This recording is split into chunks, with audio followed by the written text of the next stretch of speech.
សហគមន៍អេកូទេសចរកោះ30ចំណែក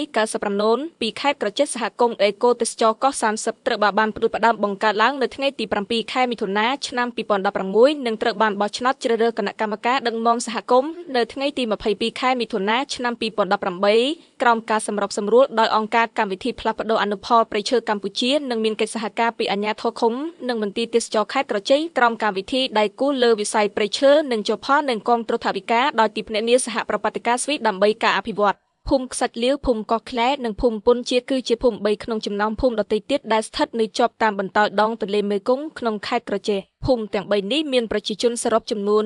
427គ្រួសារស្មើនឹង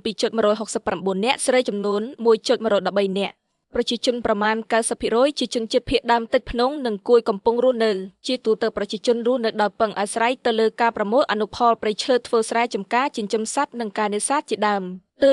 សហគមន៍អេកូទេសចរកោះ30បង្កើតឡើងដោយផ្អែកទៅលើធនធានសក្តានុពលរបស់សហគមន៍ព្រៃឈើនិងសហគមន៍នេសាទខ្សាច់លៀងកោះក្លែនិងពុនជាសហគមន៍នេះសម្បូរទៅដោយព្រៃឈើជាច្រើនប្រភេទរយជាប្រភេទដែលជាប្រភេទព្រៃបង់និងពាក់កណ្ដាលស្រោងដែលជាជំរកសត្វព្រៃសំខាន់ដូចជាសត្វខ្ទីងប្រាស្ហិតជ្រូកព្រៃខ្នប់ថ្មាត្រយងចំកុកសុលនិងសម្បូរទៅដោយសត្វស្លាបរាប់រយប្រភេទនិងត្រីដ៏សម្បូរបែបចំណែកក្នុងដែនសហគមន៍នេសាទទាំង3វិញសម្បូរដោយអន្លង់ទឹកជ្រៅទឹកជួរសម្បូរកោះនិងព្រៃលិចទឹកដែលជាជំរកត្រីពងកូនដ៏សំខាន់ជារួមក្នុងតំបន់នេះសម្បូរទៅដោយធនធានធម្មជាតិដូចជាព្រៃឈើទន្លេព្រែកអូសត្វព្រៃសត្វស្លាបនិងត្រីជាច្រើនប្រភេទដែលរស់នៅក្នុងទន្លេមេគង្គចំណែកឯធនធានវប្បធម៌វិញមានដូចជាពិធីបុណ្យចូលឆ្នាំពិធីសែនព្រេនឡើងអ្នកតាភ្លេងបុរាណមន្តអាគមនិងអាពាហ៍ពិពាហ៍ជាដើមនិងប្រពៃណីជនជាតិដើមភាគតិចក្រៅពីនេះប្រជាជនក្នុងតំបន់នេះមានវប្បធម៌ដ៏ល្អគឺការចេះជួយគ្នាទៅវិញទៅមកមិនប្រកាន់បព្វពួកត្រួតរាយលាក់ទាក់ភ្ញៀវមានសុជីវធម៌មិនកេងបន្លំគ្នាដែលជាគំរូដ៏ល្អភ្ញៀវទេសចរអាចជិះទូកមើលសត្វស្លាបច្រើនប្រភេទបោះតង់នៅលើកោះដែលរៀបចំដោយប្រធានសហគមន៍